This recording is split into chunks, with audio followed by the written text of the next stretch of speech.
আসসালামু আলাইকুম everyone, welcome to মিষ্টিস blog. সবাইকে অনেক অনেক শুভেচ্ছা ও ভালোবাসা জানিয়ে শুরু করছি আমার ফার্স্ট ব্লগ। সবাই আমার জন্য দোয়া করবেন। শুভ সকাল সবাইকে। সকাল সকাল ঘুম থেকে উঠে আমি আমার বেলকনিতে গেলাম, দেখলাম আমার গাছগুলো ফুলে ফুলে ভরে গিয়েছে। এই গাছটাতে, বাগান বিলাসটাতে অনেক দিন পর ফুল এসেছে। তো সকাল সকাল দেখে নিলাম বাইরের ওয়েদার কেমন। তো এখন আমি বাজার থেকে আসলাম, একটা 5 কিলোর মতো হবে একটা কাতলা মাছ নিয়ে আসছিলাম।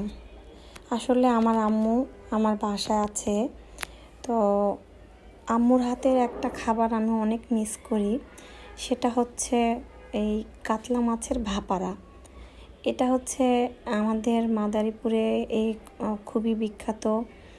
যারা মাদারীপুরে আছেন তারা খুব ভালোভাবেই জানেন যে ভাপারা মাছ আমাদের কাছে কতটা ইয়াম্মি খাবার।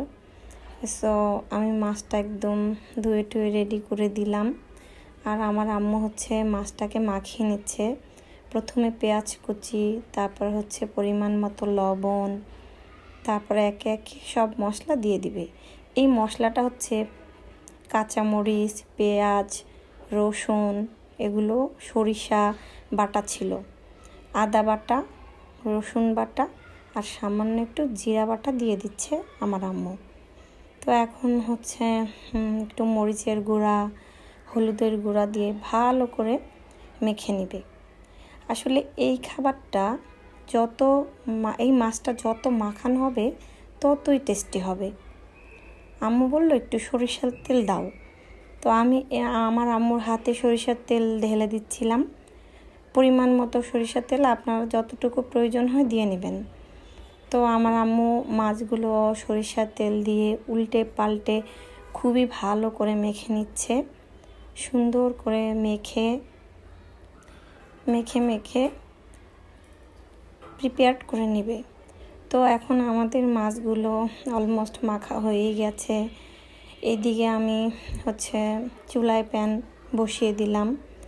তো পেঁয়াজ গরম হলো, আমার আম্মু একে একে মাছ সাজিয়ে দিচ্ছে। তো মাছগুলোকে এখন ভালো করে উল্টে পাল্টে দিয়ে দিতে হবে সুন্দর করে।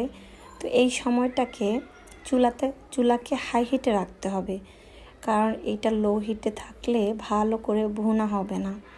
যত সুন্দর করে আপনি কষিয়ে নেবেন ততই মাছটা ইয়াম্মি হবে। সো এখন আমার আম্মু মাছগুলোকে উল্টে পাল্টে অনেক সুন্দর করে ঠিক করে দিচ্ছে। তো ততক্ষণে আমি গরম পানি রেডি করে দিলাম। আম্মা 1 কাপ গরম পানি দিয়ে দিল, আর এই দিক দিয়ে আমি একটা গরম মশলা বেটে নিব। এখানে আমি পেঁয়াজ, রসুন, জিরা, দারুচিনি আর তেজপাতা সুন্দর করে বেটে নিব। বেটে এই পেস্টটাকে সুন্দর করে ব্লেন্ড করে দিয়ে দেব মাছের উপরে। এটা জাস্ট নামানোর আগে আপনি নামানোর 15 মিনিট আগে দিয়ে দিতে পারেন। আর এইদিকে আমি টমেটো কাটবো, যেহেতু আমার আম্মু রান্নাটা করছে। আমি আম্মাকে অল্প অল্প করে সব কিছু কাটাকাটি করে দিয়ে হেল্প করেছিলাম। টমেটোগুলো কেটে দিয়েছিলাম, এটাই আম্মা মাছে দিয়ে দিয়েছিল। একটু তো হেল্প লাগেই।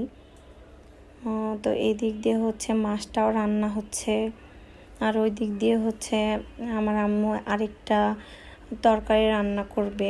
আসলে একটা দিয়ে তো হবে না, আরও রান্না করতে হবে। তাই আম্মা এখানে কচুরমুখী রান্না করছে চিংড়ি মাছ দিয়ে। তো একেবারে দেশি চিংড়ি। এই চিংড়িগুলো আমার আম্মু ওই দিন বাজার থেকে নিয়ে আসছিল। তো এখন সেই কচুরমুখীগুলো চিংড়ি মাছ দিয়ে সুন্দর করে কষিয়ে আমার আম্মু এখানে 2-3 কাপ পানিও অ্যাড করে দিয়ে দিয়েছিল। আমি এখানে এখন এটা অলমোস্ট হয়েই গেছে, ধনে পাতা দিয়ে দিলাম। তো এখন ভালো করে একটু মিক্স আপ করে নিচ্ছি, যাতে করে ধনে পাতার ফ্লেভারটা একটু ভালো করে ছড়িয়ে যায়। তো ধনেপাতা দিতে আমার আসলে ভালোই লাগে। তো এই দিকে আমাদের মাছটাও একদম হয়ে গেছে। সেই গরম মশলাটা দেওয়ার পরে হচ্ছে আমি 15 মিনিট এটাকে জাল করে নিয়েছি। একেবারে ঝোলটা মাখা মাখাও হবে না, আবার অনেক ঝোলও থাকবে না, জাস্ট একটু একটু ঝোল থাকবে। এই সময় নামিয়ে ফেলবো। তো মাছটা হয়ে গেছে, আমি বললাম যে একটু ভাত খেয়েই নেই। তো বাকি রান্নাগুলো রয়ে গেছে এখনও। তো রান্নাগুলো আম্মু হচ্ছে আমার জন্য মাছটাই রান্না করে দিল আগে, আর কচুরমুখিটা। তো সকালের একটু ভাত ছিল, ওই ভাতটা দিয়েই আমি এখন একটু মাছ দিয়ে খেয়ে নিচ্ছি, কারণ মাছের ফ্লেভারটা এত সুন্দর আসছিল, আমি আর থাকতে পারলাম না। তাই চিন্তা করলাম একটু ট্রাই করে দেখি কেমন। তো পরে বাকি রান্নাগুলো করার জন্য আমি আবার কিচেনে ঢুকে গেলাম। আমি হচ্ছে আমার মেয়ের জন্য একটু চিকেন বানাবো। চিকেনের ভেতরে আসলে একটু পেঁপেও দিব, কারণ বাচ্চারা আসলে সবজি খেতেই চায় না। দ্যাটস ওয়াই আমি হচ্ছে চিকেনের সাথে একটু করে পেঁপে মিক্স করব। চিকেন দিয়ে পেঁপেটাকে রান্না করব, আর হচ্ছে একটু পাট শাক ভাজি করব। আর দুপুরের জন্য হচ্ছে একটু গরম গরম ভাতও বানিয়ে নিলাম। তো এখন আমি রান্না শুরু করে দিব। এখানে হচ্ছে পেঁয়াজ কুচি দিয়ে দিলাম, তারপর হচ্ছে সব মশলা দিয়ে দিলাম। মুরগি রান্না করার জন্য পরিমাণ মতো লবণ, মরিচের গুঁড়া, সামান্য একটু পানি ইউজ করি আমি, না হলে দেখা যায় মশলাটা পুড়ে যায়। তো এখন চিকেনটা হচ্ছে ঢেলে দিচ্ছি। এখন হচ্ছে সুন্দর করে মিক্স আপ করে নিব, সুন্দর করে কষিয়ে নেব। কষানো হয়ে গেলে এদিকে কষানো হতে থাক, আমি পাশের চুলাতে একটু পাট শাকটা বসিয়ে দিই, কারণ দুপুর হয়ে যাচ্ছে, সবাই ভাত খাবে। তো এখন হচ্ছে আমি ভালো করে কিছু পেঁয়াজ কুচি, মরিচের কুচি ছড়িয়ে দিচ্ছি। এখন একটু লবণ দিতে হবে, সুন্দর করে একটু লবণও দিয়ে দিতে হবে। এখন লবণ দিয়ে দিচ্ছি। আসলে শাক অনেক দেখায়, কড়াই পুরো ভরেই গেছে আমার অলমোস্ট, কিন্তু আসলে এই শাকগুলো দেখা যায় আগুন দিয়ে যখনই আপনি অনেক জোরে হিট করবেন, দেখবেন যে এগুলো একদম চুপসে গেছে। ছোট এক বাটি হয়ে যাবে, বড় এক বাটি থেকে ছোট এক বাটি হয়ে যাবে। আসলে শাকটা এমনই। অন্যদিকে আমার চিকেনটা কষানো হয়ে গিয়েছে, আমি একটু পেঁপে মিক্স করে দিলাম। এখন এটাকে ভালো করে কষিয়ে নিতে হবে, নয়তো পেঁপেটা খেতে ভালো লাগবে না। আর এইদিকে দেখুন আমার শাকটা চুপসে কতটা কমে গিয়েছে। আসলে শাক ভাজিটা এমনই, একদম চুপসে যায়। বা ওকে, আমার শাক ভাজিটা ডান হয়ে গিয়েছে। এদিকে হচ্ছে আমার চিকেনটাতে আমি গরম পানি দিয়ে দিয়েছি 3 কাপ। তো এখন আমার ভাজিটাও হয়ে গিয়েছে।